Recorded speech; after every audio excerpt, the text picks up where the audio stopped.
Kindly stand by everyone. We're about to start in 5 minutes. Kindly share this free webinar with your friends and colleagues. Welcome and good evening to all. This is Alpha TV, making you significantly better.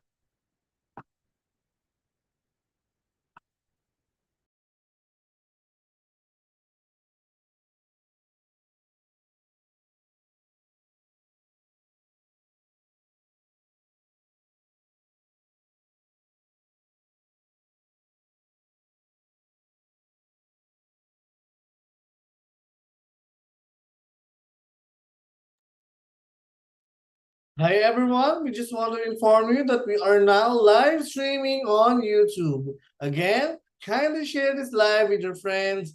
Once again, this is Alpha TV, making you significantly better.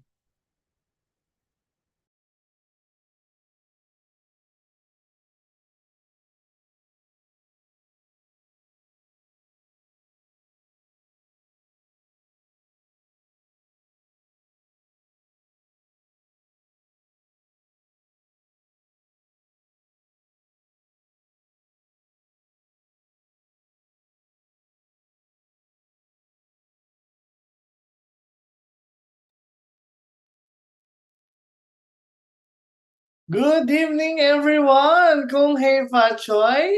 Ayan, so this is just a special episode of Alpha TV right now. And this is a portion in celebration of the Chinese New Year. And good evening, everyone. Welcome back to Alpha TV once again. This is your host for tonight, Sergio, together with me, the Chief Marketing Officer, Miss Ally, for us, the tech host.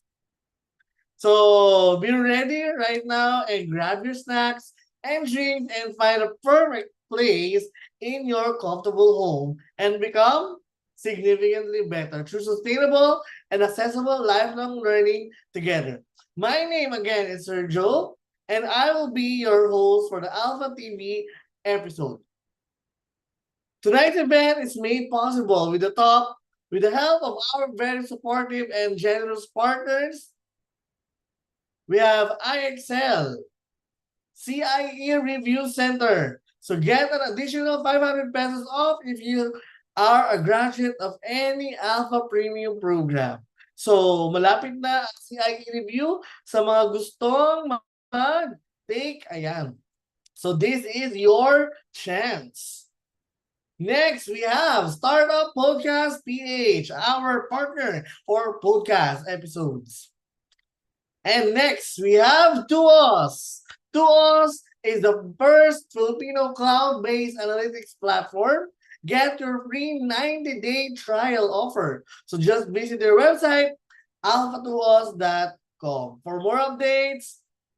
And for more updates, no, PM nyo lang kami, PM nyo lang yung Tuos.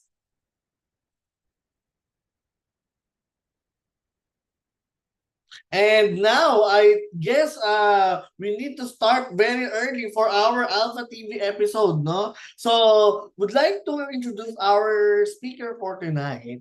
Okay, so again, no, magandang gabi ulit sa ating Alpha Nation. Team YouTube, yan. Team Zoom, magandang gabi. Okay, so welcome again to our Alpha TV. In pursuit of knowledge and continuous improvement, with us, Flex PH Academy, I am Sir Joe, the Chief Operations Officer of Alpha. And we are very happy to have you here tonight. No, without further ado, it's my pride and honor to introduce our guest speaker for tonight. Our guest speaker for tonight is a graduate of Bachelor of Science in Industrial Engineering at Adamson University. His professional experience is a project lead digital transformation and corporate services at JG Summit Holdings. Previously a product analyst in country product team for Transportify Philippines, an incubating for Adamson University Neo Science and Technology Incubation Center or ADUNEST, and a source to pay intern at Henke Asia Pacific Center.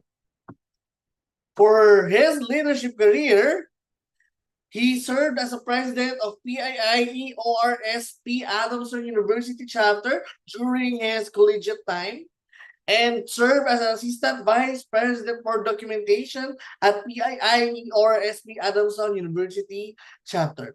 He is a certified industrial engineer, a project management fundamental certified, a certified Lean Six Sigma Yellow Belt, top 11 at CIE exam way back 2023, a graduate as a top industrial engineering student for class 2022 at Adams University, a consistent lister, a top 5 finalist for Business Idea and Development Award or BIDA Award, which is a technology category, a third place in PIIE NSE academic competition for research competition.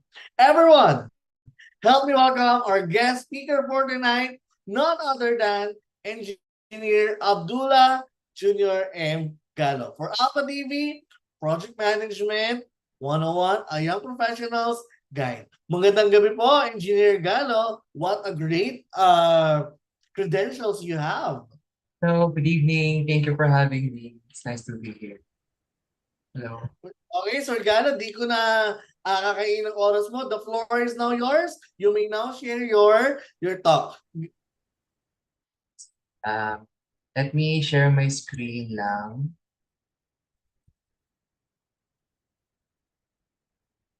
Okay, can you confirm if it's visible now on your...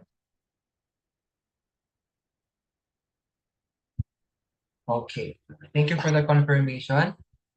Ayun. So, once again, a pleasant evening to all, and welcome to Project Management 101, a Young Professionals Guide.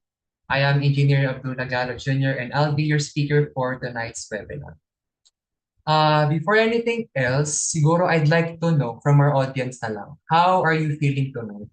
You can just simply chat it dito sa ating Zoom meeting. Although as of now, I can only see yung mga participants sa Zoom, pero those in YouTube Live, you can also key in your feelings right now. Simple chat lang, how are you feeling tonight? Kasi I know na it's a holiday, it's a long weekend, and you guys still make time to attend this event. Okay, so I'm seeing some responses now. So while those messages come in, I'd like to quickly share lang how I'm feeling right now para, same time. To be honest, I feel ecstatic, overwhelmed in a good way. Kasi for those of you who don't know, it's my first time to give a talk. Before, I'm just like some of you guys, especially to the students right here, na I attend webinars for the reason of listening and also learning. Now I'm sharing the things that I know to help people. Kaya I'm really thankful for AskFlex for giving me this opportunity. Okay, so ayun, I can see some responses. A lot of people are excited and happy. Thank you for telling what you're feeling right now. Now, let's proceed to our talk. Okay, so just like a project, I've broken down our talk to different phases for us to feel na we're really talking about project management. So as you can see, may parang timeline din siya, indicating the different phases that we will be talking about. So first, we will be having a discussion about introduction, mostly about myself lang, pero karamihan na mention na earlier na ating post. Then project management, third one, constraints, fourth is life cycle, then fifth, stakeholder management, and sixth is things to ponder lang for project management. Okay, next slide. Okay, introduction. So just like what I've said, more about me lang, pero very quick lang to guys, since we want to focus really on our agenda. Okay, so just like a project also, I've created a mini timeline of my milestones from graduating college up to now. So as what was mentioned earlier, I graduated from Adamson University, batch 2022. And then you can also see there sa baba yung mga naging roles ko as a student leader sa organization. And then I worked as a product analyst at Transportify Philippines from 2022 to 2023. And then just last the CIE exam, I successfully finished 11th place, although very unexpected siya kasi I didn't aim for a placement talaga. And also that time I was reviewing while working. So medyo mababa expectations pero we were given this achievement kaya I'm very thankful. And then right before JG Summit pala, I took a 4 to 5 month break. And then right now, I got into JG Summit as a project lead under the Digital Transformation and Corporate Services, JG Summit Holdings. Inc. So currently, just to give you a gist, what I handle are HRIT projects that are expected to be used by employees of the Gokongwei Group. Okay. Now let's proceed to our main agenda, which is about project management. Ayan. Okay. What is project management? So according to PMI or their Project Management Institute, project management is the application of knowledge, skills, tools, and techniques to project activities in order to meet project requirements. So those project activities, or what we commonly know as projects, they have distinct features within it. So usually it has a beginning and an end that is well defined. It is not permanent since it's temporary in nature. It is meant to produce or offer something new or different. It needs resources for it to be done. And lastly, it needs a sponsor who decide for the scope and overall direction of the project. And of course, yung mga customers that will benefit from it. And then next is ito. So as project managers or PMs, these are the areas that we should be knowledgeable from. So I know na actually ako, kahit ako nung nakita ko tong parang figure na to, I was also overwhelmed at first. So it may seem overwhelming para sa atin, pero most of this talaga, yung 1 to 10 na yun, you get to develop and learn it from experience talaga. Yeah, just like what we all know, experience is indeed the greatest teacher. So as for me, I haven't really mastered most of these areas since I'm just on the forefront of my project management career. Pero let us touch each items easily lang para magka-idea lang tayo on how these work. So first is first bullet, integration. It means combining all of these knowledge areas collectively from 2 to 10. And then for scope naman, ensuring that what is needed will only be done kasi may instances na maraming nangyayari sa project and then you get derailed when the scope isn't really clear. And then third one, schedule, ensuring that projects are on track. Since a lot of projects can come in and happen simultaneously, you need to be on track talaga. Fourth one would be cost. It includes yung financial planning, from activities ng budgeting, monitoring, and controlling the ins and outs of the money. Fifth one, resources, identifying and securing resources for the project to be done. And sixth, communication. Mostly, ito yung paggawa ng comms plan or communication plan kasi in a project, marami kang tinatap in na tao. So it would be better if you have a way on how to communicate with them para you can easily tell yung mga problems or anything that you need to raise. And then seventh naman would be about quality. So it is focused on ensuring the quality output of the project. And then eighth one, identifying risks that may affect the project and identifying measures on how to attend to them. Kasi hindi naman maganda na maging reactive ka when it comes to the risks. Mas maganda yung gagawa ka ng plan beforehand, kumbaga proactive approach para once na dumating siya, you'd be able to act on it. Or before pa mangyari yung risk, alam mo na kung anong dapat gawin para maiwasan siya. Then ninth one, procurement naman. Basically, it means na yung mga resources mo, you'd be able to have it once the project starts. And then 10th, lastly, stakeholder, managing the stakeholders and their inputs. So if you've noticed sa parang cases natin or agenda for this night, may part to na stakeholder management. Later on, I'll explain to you why, bakit siya may separate na discussion apart from this. Okay, next. Phase 3 na tayo. it's about project constraints. So if ever lang guys na you have any questions, you may collect them, but we will have a Q&A later naman. Next, project constraints. Okay.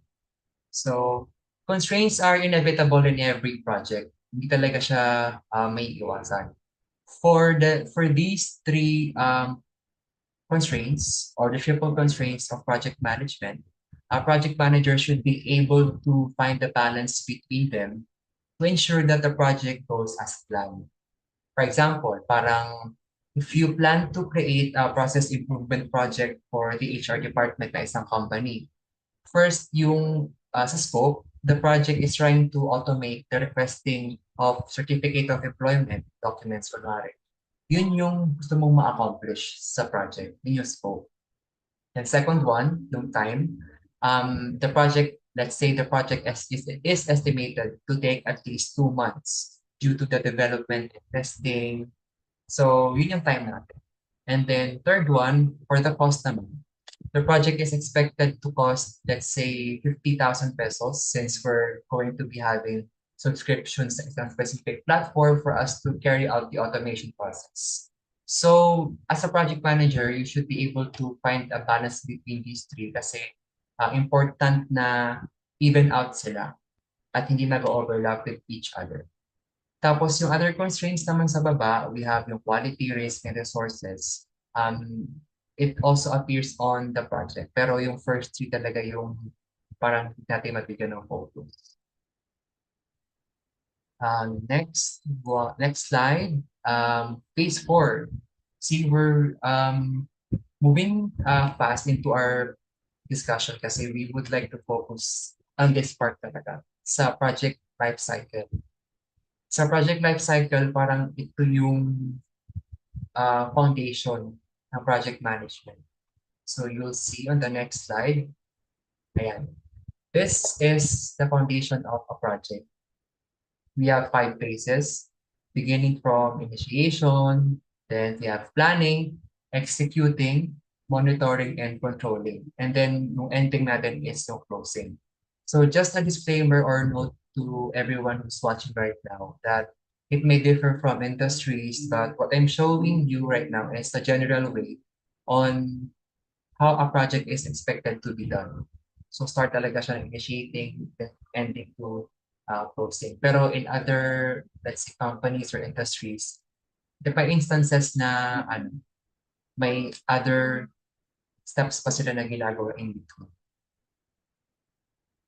Okay, so let's proceed individually for each place. Okay. Ayan. Okay, so initiating, our first start. So this is where everything starts. So usually you identify yung business need, problem, or opportunity. Then you come up with ways on how to meet the needs, solve problems, and seize opportunities. Usually in this phase, what we do is we undertake a feasibility study. So ang feasibility study, it is, you're proving that the project can be done and how to do it given the resources that we have. And then next activity na we usually do in this phase is we identify scope, yung deliverables, yung project stakeholders. And then third one is yung developing a business case. So for business case naman, usually is done para ma-prove mo why you need the project and how are you planning to solve the problem. And then last activity natin for this phase would be creating a project charter. So for the project charter, just to give siguro high-level information on what it is about, it includes all of these points into one document. So from the business needs, a problem, sa siguro sa results ng feasibility study, yung scope, yung deliverables, and so on and so forth. And it is usually the document na sinisend natin sa management for their approval. So once you get this approval, it is a go signal that you can proceed with the project. Okay. So next phase natin would be planning. So for planning, um, usually we're doing all the pre-launch activities to give everyone the guidance as how are we going to carry out the project. So what we do usually, di ba, sa initiation phase, we have the goals. Pero in the planning phase, we will break down those goals into smaller ones. Ito na yung mag-identify ng mga specific na gagawin ng each team. And then on this phase also, we would be building your teams, and then you're going to prepare and finalize the schedules and timelines. And then the activities that we do in this phase is usually we create a project plan which consists of the timelines and schedules, pati yung mga teams and their tasks. Then we will set up a comms plan or communication plan, like what I've mentioned earlier. This will be very vital or helpful for you in order to know who or when to reach someone with specific tasks na need ng attention. And then next is creating a financial plan. So ito yung mga budgeting parts, yung all of the money involved, the ins and outs of money. And then next is a risk management plan, identifying risks and how to address them.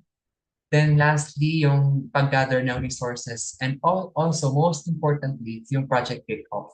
So project kickoff, it's like the opening meeting sa isang project wherein everyone involved sa project is gathered in one place or let's say now virtually kasi may online meetings. You would be, as a project manager, what you're going to do is you're going to lay down the plans, pero high-level information lang kasi you don't want to um, go step by step or isa-isa sa contents ng project charter. Kasi of course, you're saving everyone's time. So kumbaga, kick-off lang siya to tell everyone na we're starting this project and we're happy to see you on board. Ganun. And then next slide tayo. So we're done with initiating, planning, and then next would be executing. So for executing naman, this is where the work actually starts. So yung plans nyo, you're going to turn it into action. Kasi alam ko it's very, kumbaga, let's put it in, sa context ng ating mga friends or barkada. Karamihan sa atin when we plans, hindi siya nangyayari, di ba? Hanggang drawing lang or plano lang. Pero as a project manager, hindi siya pwedeng mangyari na hanggang plano lang or drawing lang. You should be able to execute it. From what I put here now, work actually starts. Kaya may emphasis sa work kasi ito yung very, kumbaga, tiring in a sense na kumikilos na kayo lahat and then andun yung pressure to meet the deadlines, to meet all of the deliverables kasi it is crucial for you to go as planned. So in this phase naman, not much documents are produced since everyone is working according to the plan. So in this phase, what we do usually is to ensure that the project is on track. This is very important. It can be done through Gantt charts or Kanban boards. So to give an overview on what are those stuff, yung Gantt charts or Kanban boards, you can access free templates online or may mga software on how you can use it, or you can even create your own. Parang it's a tracker lang. It shows the tasks assigned to each team or person, what they're currently working on, and yung status as of the moment. Kaya very vital siya na you have this during the execution phase para aware ka as a project manager on what's happening right now. And if you're still on track and be able to meet the deadlines. Then with Gantt charts or Kanban boards, it includes yung pag-coordinate po ng teams and then the resources. And then for this phase, we usually accomplish the deliverables and meet milestones or achievements. Then next part, our fourth phase would be monitoring and controlling.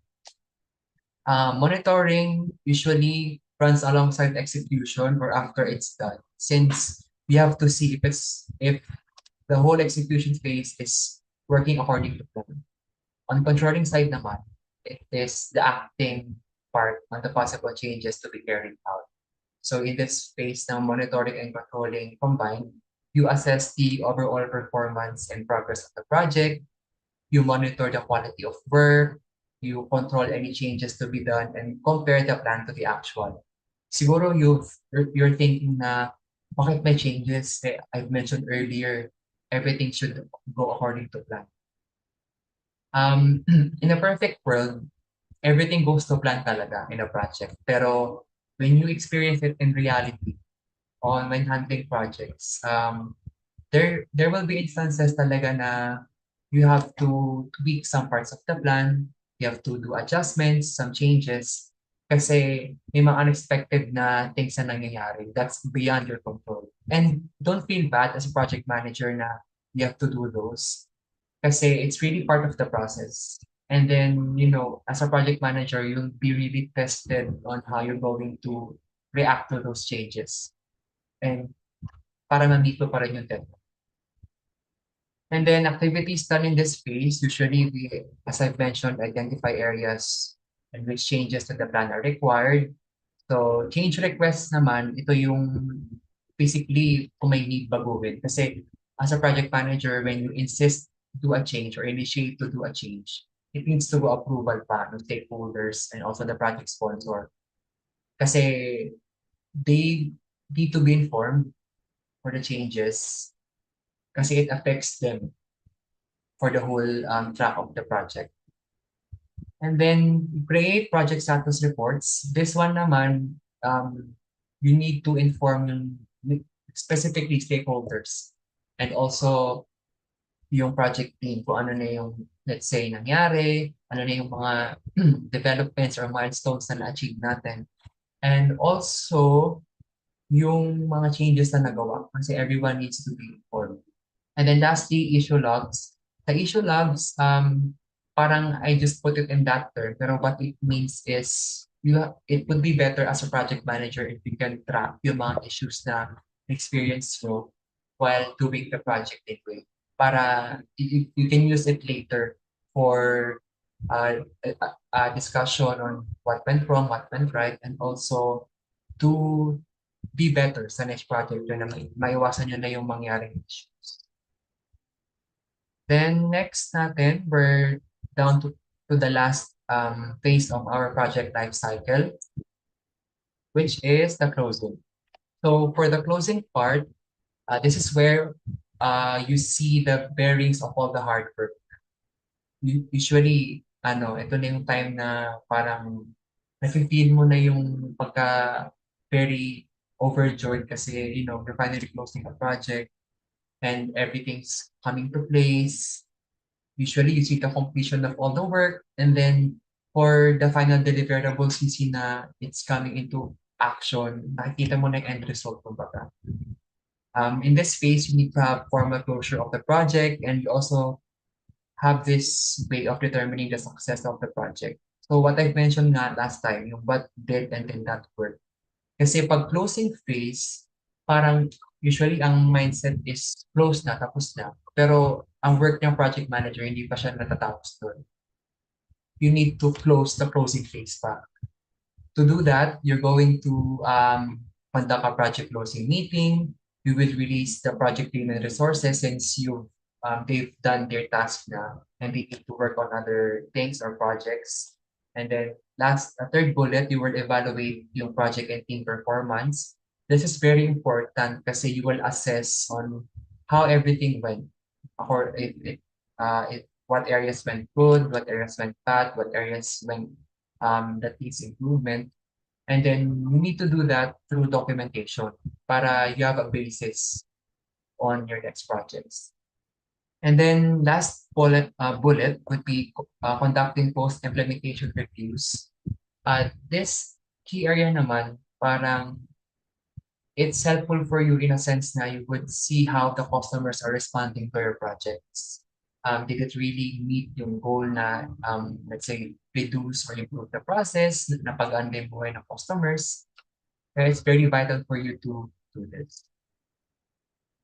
Okay, so we're done with everything, the project life cycle to be specific.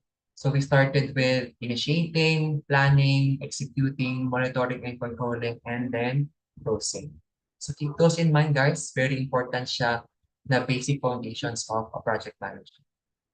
Although what I'm sharing to you right now is very high level, pero once you're in the work talaga, mas marami pa tong task na ginagawa. Next natin, phase 5 na tayo ng ating discussion about project management. It is about stakeholder management. So you may be wondering why I have this separately.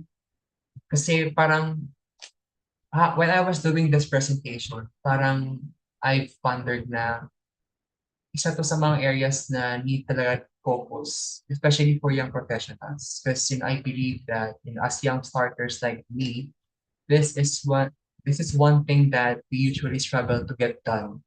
Since we're just beginners and then mostly mga stakeholders ng company, we're engaging with the upper management and overall, more experienced people in general. So talagang may struggle in a sense na how would you communicate with them? How would you talk to them? Kasi personally, I'm not sugarcoating things na it's nerve-wracking in a sense, pero once you do it the right way, it feels fulfilling talaga. Okay, next slide. Okay, let's define what is stakeholder management. So stakeholders, first muna, are individuals or organizations whose operations are substantially impacted by the project. So with stakeholder management naman, ang main point nito is yung communication talaga that is straightforward and honest. So with stakeholder management, usually we identify who are the stakeholders. We understand their expectations, their contributions, and we communicate with them regularly and also hearing their inputs. Usually, we create a stakeholder management plan to always ensure how, when, and why should we engage with stakeholders. And just to share, siguro, as I've mentioned na communication nga is the main point of stakeholder management.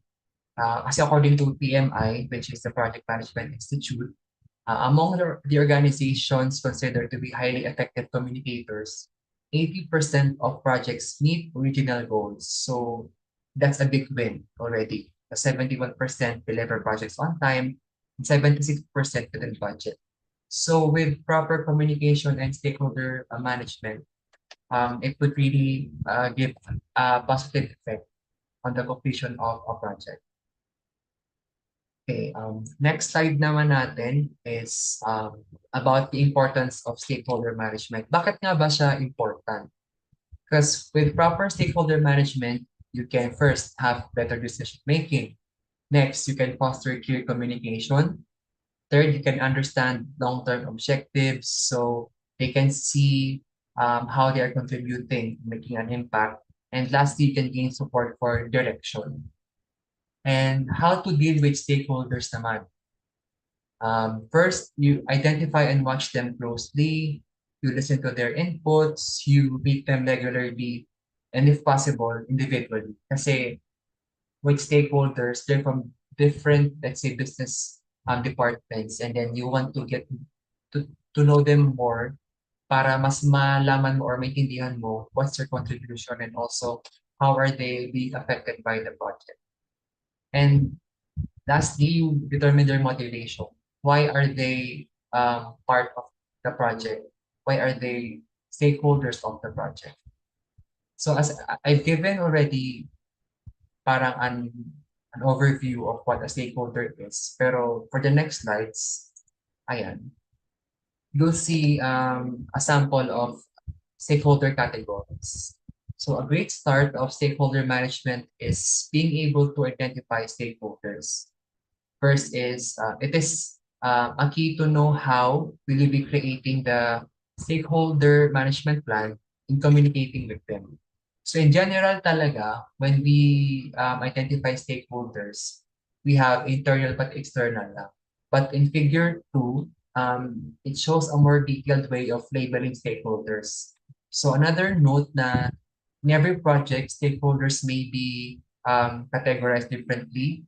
It depends on the industry, company, or company practice in general. So for the first one, your project team members, which is yun sa pinaka gitna.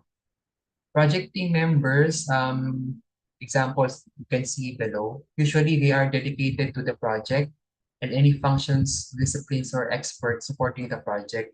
It's a project team, business team, technical team, basically parang doing all the work in the project. Then next is internal stakeholders. You can see the samples, project sponsor, company directors, and so on. Usually, they're part of the organization that is undertaking the project. More on governance, direction, ganun ang internal stakeholders natin. And then, third naman is yung contractors and suppliers. They support the project outcomes, involved sila in executing the project in all stages, starting from the initiation up to the implementation or execution. And lastly, we have external stakeholders. As you've seen on the figure, palabas siya na figure. So, starting from internal ng project team, palabas until external. So, parang the more you are out of the circle, the less affected you are. Pero for external stakeholders naman, it includes all interested and affected parties na labas sa organization. Examples would be local communities, mga media, government, and so on. Okay, so next natin would be expectation management naman. So as shown in figure 2, there are 5 communication and engagement processes that can be followed to create opportunities through which stakeholder expectations can be met. So parang itong figure na to, it can help you decide on how will you be talking to the stakeholders. So yung blue na nakikita nyo sa figure would be, it indicates yung passive communication lang. While the orange one, while you're leaning to a more orange side, it is more on the interactive engagement.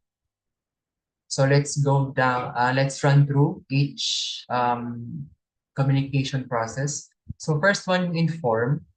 Usually, sharing goal-oriented or verifiable information. You're getting the stakeholders on the same page.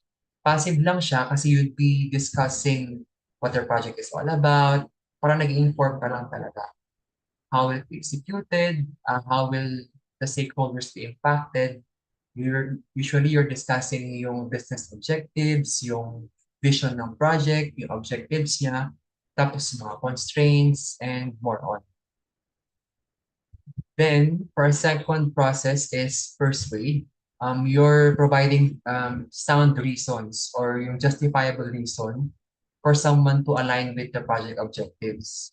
Usually two-way siya, and it requires mutual understanding and consideration.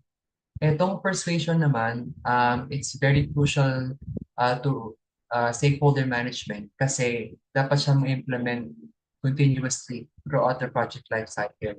Especially when there are some changes kasi you need to persuade them that this needs to be done, this needs to be changed, and bakit siya kailangan baguhin. Kasi as a project manager, you're getting the hindi lang overview pati yung in-depths ng pag-manage ng project. So, you're the most knowledgeable when it comes to how the project can be executed the best way possible. And then, third one would be align. Usually, mutually rewarding siya na relationship between the project and its stakeholders kasi it enables yung organization as a whole to meet yung business objectives and also yung project objectives as well. So, ito lang yung align lang, parang mas effective siya kung okay yung communication proper with the stakeholder. You should also ensure na everyone has a thorough understanding of the project purpose and objectives. So usually, from the word align, may alignment na mangyayari between the stakeholders and the project team or the same manager. Usually, ang mangyayari dito, you should align in sharing the relevant facts about the project truthfully. you should be honest on how the project is faring, anong nangyayari, what needs to be done. And also, next one would be hearing, understanding, and giving feedback sa magiging, let's say, directive nila or suggestions nila. It's very important to hear them out kasi they're being affected and their process, let's say, they know the best. So it's important to hear them also and also understand. And then you should also, in alignment naman, you also guide stakeholders. What's in it for them? Anong mabibigay dito sa kanila? Tapos lastly, as part of the alignment is you're meeting the objective of the stakeholders and also your project. So yun nga, nag-a-align na together. And then next natin would be, sorry. Pa pala tayo tapos. Feedback pa pala. Feedback. So for feedback, you're keeping stakeholders in the loop. And also you're centered on how the project is performing. So for feedback naman, it's important talaga na you hear out what they want to say, as I've said earlier. Kasi it's always better to have a different perspective on how to understand and execute things para hindi ka stuck sa isang vision, para you hear better opinions na, oh, baka we can do this way or that way. And stakeholders naman, they're always willing to give a helping hand. And then sa motivate naman, lastly, very simple lang, you're creating a positive interest sa project para hindi mawala yung excitement. Kasi there are instances now, especially when a project is very long, a lot of the stakeholders, they tend to lose interest. Kasi ang tagal naman ito, it's very dragging. Kailan ba yung result? Parang, let's say months or weeks have passed and hindi pa siya na-execute. Parang they lost interest and motivation already. So as a project manager, you should be able to parang keep them motivated until the end. Kasi it's very important you have their support. Okay, so we have discussed inform, persuade, align, and feedback, plus motivate. I think for the next slide, ayan, ito na yung closing natin for this discussion. Ponder. So for this part, I only included articles lang which contain project management related ideas that are highly relevant to the current day and age. Ano lang siya, ito lang, articles to ponder lang siya, nothing too serious to digest. First would be how AI will transform project management. It's an article that I've read. So, yung nandito sa na naka-quote and quote, parang yun yung I've seen na very impactful sa article. So basically for what I've understand in this part is with this, with the help of AI, we can have better selection and prioritization of projects, and it can also help us what projects can bring more value to the organization. Then with the help of AI then, you can also lessen yung admin tasks, more on automation, and also it can help us in producing better projects. And then for the second article, project managers focus on outcomes, not deliverables. On what I got from this is focusing on problem-based outcomes instead of giving specific tasks sa mga employee or let's say project members na you do this, you do that.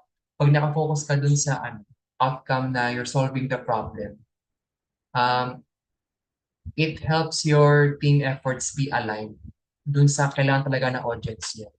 Kasi when you're creating a project, it's important na pag natapos siya, it will benefit your customers. And then it will also give more value to the project.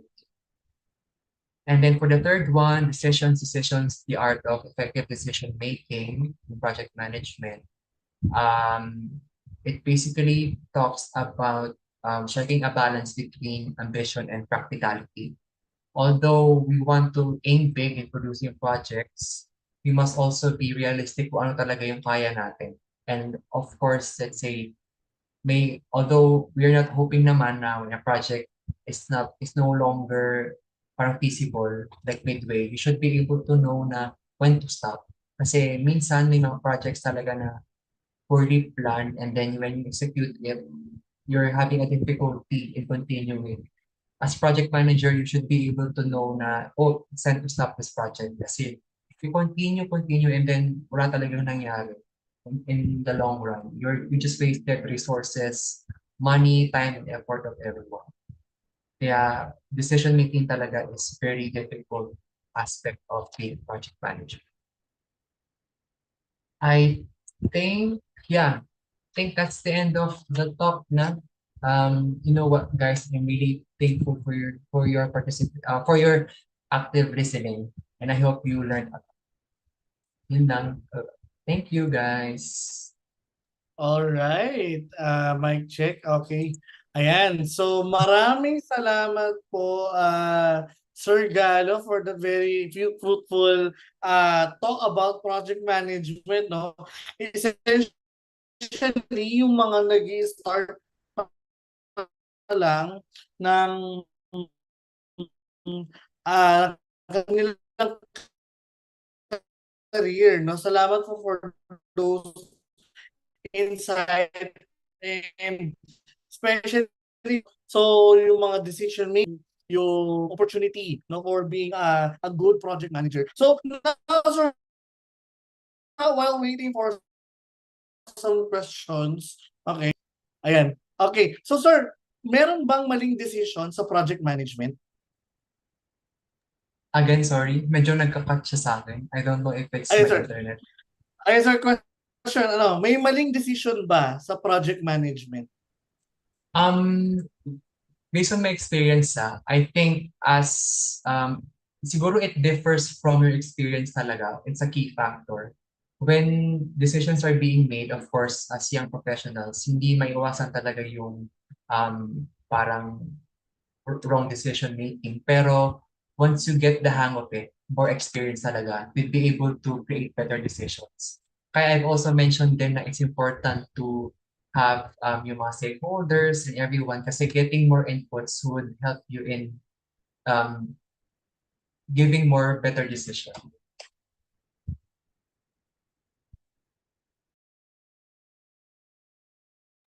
I think you're Okay, on thank you mute. for that, sir, no? Ayan. Sir, may question dito, no? So, as a young project manager, paano ka daw nakaka-cope up sa age disparity with your people, especially handling very tenured people sa work, and then they have a project, and then ikaw as a project manager, how do you handle those things, especially they have vast amounts of experience? So Okay, actually, that's the so first question. yeah, so for that question, actually very timely siya on my current situation, kasi when I let's say when I do weekly cadences of a specific project, may instances talaga na I get intimidated, especially in the first weeks ko na I'm talking to a more experienced talaga, more tenured professional.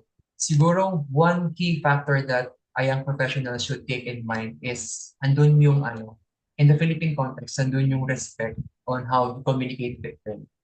Kasi once you show that level of respect, and also let's say proper communication with them, they respond effectively din. And with the age difference talaga, if di siya may iwasan, then of course on your side, you should also show professionalism. Kasi they're professionals eh. Once they look at you as someone who's professional, they'd be able to treat you on their level as well. Ayun po. Okay, thank you for that. Medyo nag-ano lang internet ko. So, the next question is, how will you handle disputes within your workforce, and what advice can you give to you soon to be young professionals, especially for the project management? Ayun. So, disputes naman, parang it connects to my previous answer na it also depends on your experience kasi.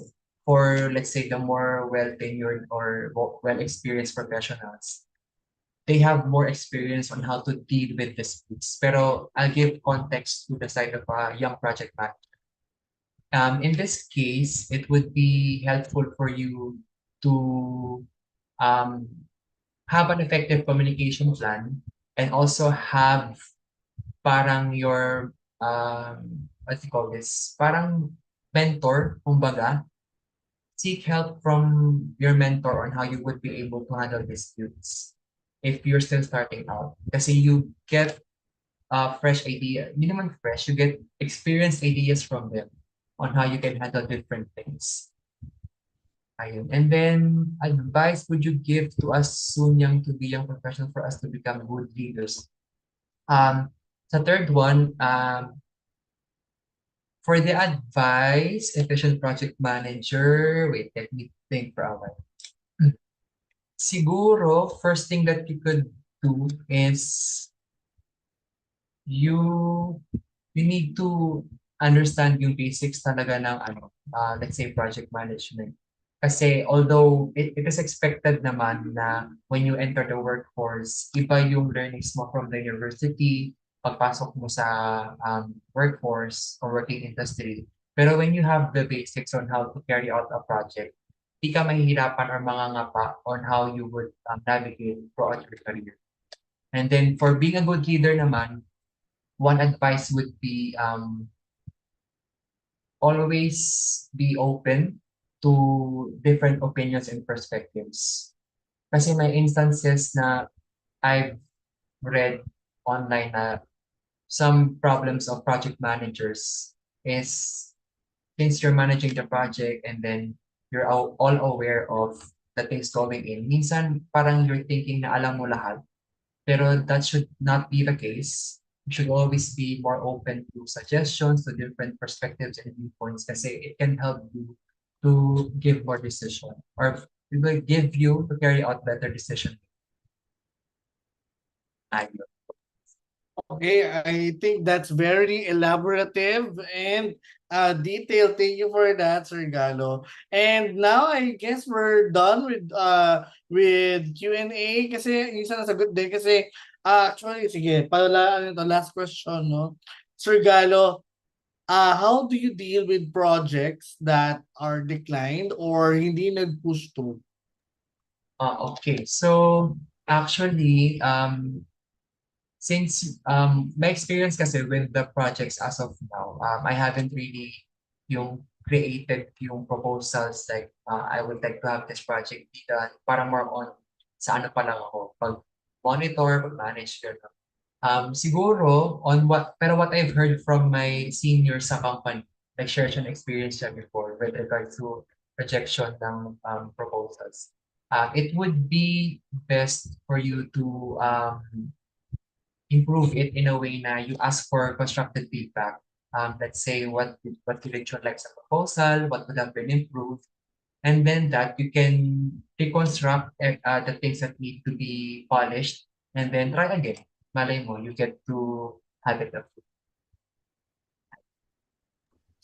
Thank you for that, Sir Galo. No? So, we were able to grasp things na hindi lahat ng project na push through and you have to deal with declined projects and be better. Actually, significantly better, no, para mag-okay. That's all. Maraming salamat, Sir Galo, for sharing your insights, your expertise for tonight's episode. Now, I request everyone to open your cameras and let's have a quick photo op with our guest speaker for tonight. Ayan.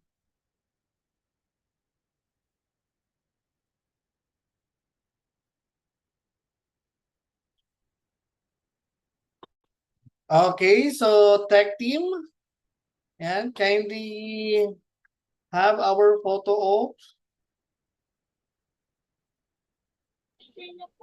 All right, everyone. Smile po tayo. 1, 2, 3, smile. Okay, thank you very much, everyone. Ayan, so, okay, I think there are no other questions for the participants already. On behalf of everyone, I'd like to thank here today, we'd like to thank you, Sir Galo, for taking the time to speak to us about your project management 101. So your insights have very greatly contributed to our improvement, making us actually hashtag significantly better. No? So now, let's proceed with the next part of our event tonight. Thank you, Sir Galo. Ayan. Thank you.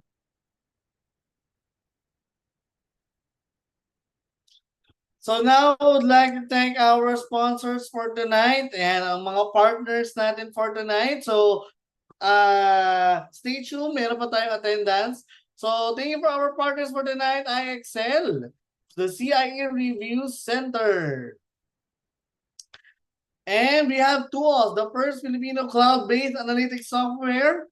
Then we have Startup Podcast PH.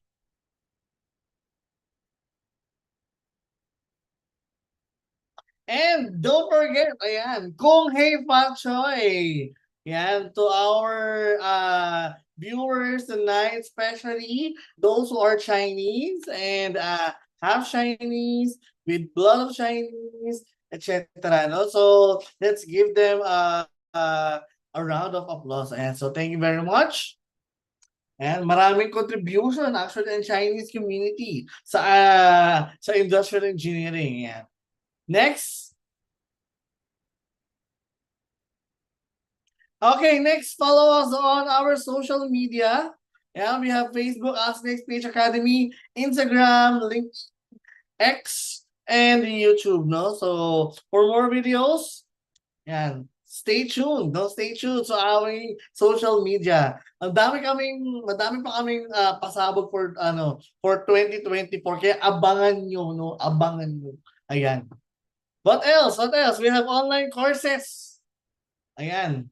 Sa mga gusto po mag-enroll, okay, meron na tayong run for February. Open na siya, no? Ang run na to ay February 17 to 18, 24 to 25. For the Lean Six Sigma Yellow Belt, nakita yung speaker kanina, yellow belt natin yon, no? So kung gusto nyo maging ganun kagaling ni Sir Galo, mag-enroll na kayo sa ating yellow belt program, no? And we have actually Belize. Yan, Belize.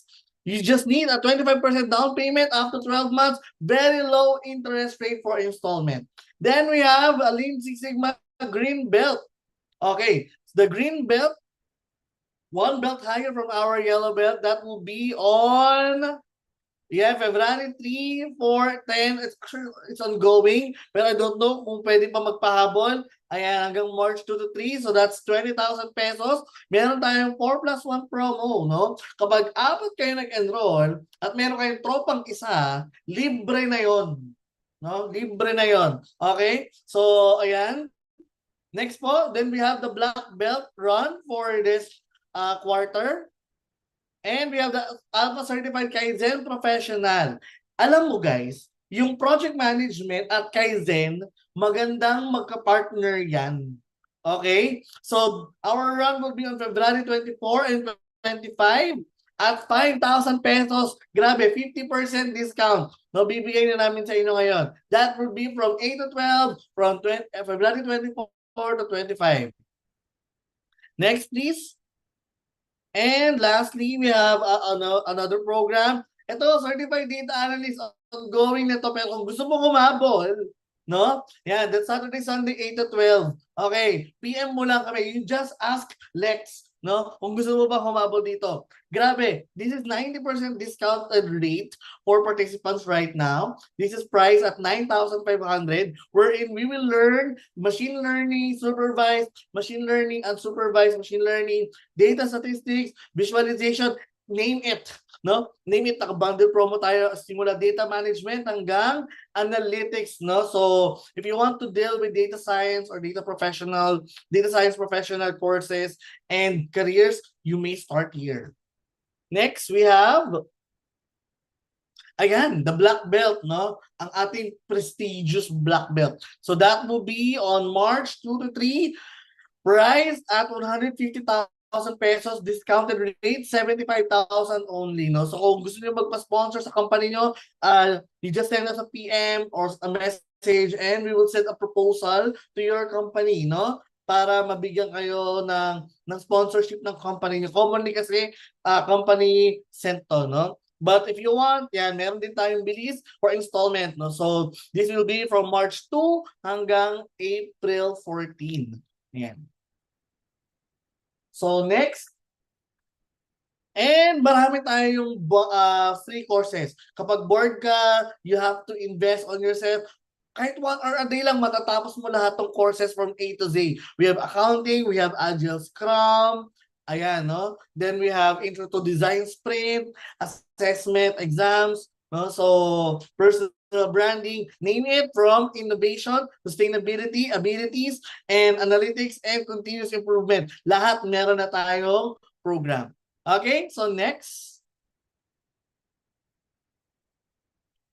And ayan, no? So, kung gusto nyo pang ng mga courses, you just visit our website, asklexph.com/courses for more details. I think that's all for tonight. Ayan, kung gusto mo pa, ayan, sabi sa inyo, meron tayong group promo. Kung 4 kayo at may natitirang isa, libre nyo na yung isa na yun, no? So, ayan, 4+1 promo tayo. Then we have installment plan. Yan, accredited tayo ni Belize. And calling out sa mga gustong gumawa ng courses, ha? If you want to share something of your expertise, yan, we have a Create Your Own e-learning course challenge this 2024, also known as Project Eskwela 1. Okay? So please join now, and ayan. So maraming incentive of being a mentor or be an alpha mentor, actually. Okay, next. And ayan, the project Eskwelahan Info Session tapos na yan. So kung gusto nyo maging partner, maging affiliate ng asklexph.com, ayan, you just send us a message here. I think that will be all for this event. We hate to say goodbye, but in every beginning, there will be always an end. But don't be sad, everyone. We just hope to see you again next Friday, same time, 7 p.m. for another exciting Alpha TV session. Once again, this is Alpha TV making it significantly better. Stay safe. Good night. Here's your attendance. Ayan.